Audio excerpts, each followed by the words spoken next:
In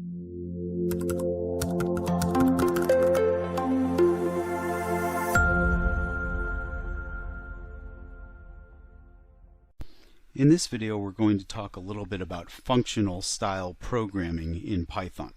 Now, Python itself is not a functional programming language. There are languages out there that are what we would refer to as pure functional programming languages.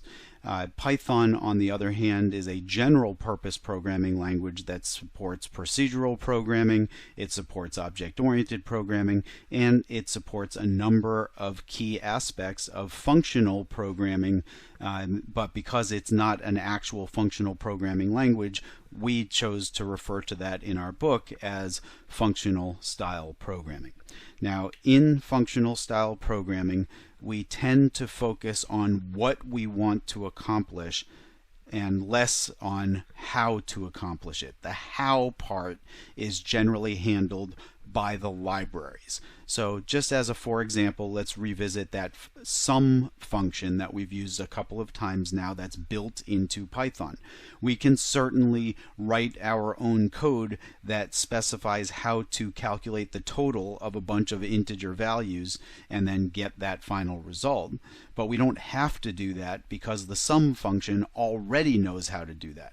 So when we want to calculate the sum of a bunch of integers, we don't have to say, go declare a variable called total, add each individual item to the total, figure out how many times to do that, and give me back the total. All we have to do is say, here's the numbers, calculate the sum. So it's a more declarative style of programming.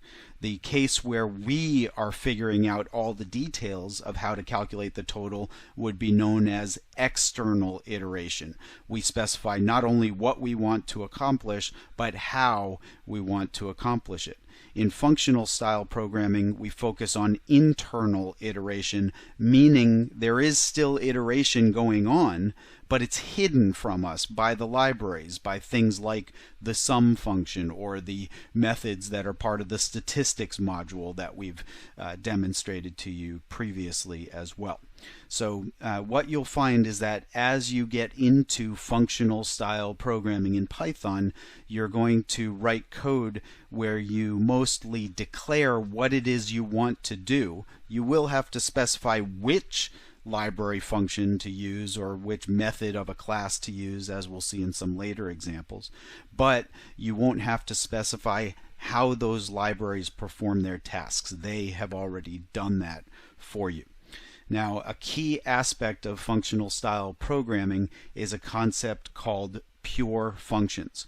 Pure functions are functions that produce results that are dependent only on what you pass into the function in the first place. So they don't have any side effects where they modify other variables that you have access to in your code. And that's what we want to take a look at here in the context of that sum function once again. So let's switch over to an IPython session and let's create a list of values. We'll just do 1, 2, 3 for this example. Now, the sum function is one example of functional style programming in the context of Python. It's a library function. It knows how to perform a task. The task that it performs is to add up some values and give you back a result. And the result you get back is always going to depend exclusively on what you give it in the first place. So if I pass values into sum, I'm going to get the total 6, and every time I do that, I'm going to get the same total if I give it the same initial values. Of course, if I give, and separately, it's not going to modify the data that it receives. Therefore, I can see that the values list still contains 1, 2, and 3, even after a couple of calls to the sum function.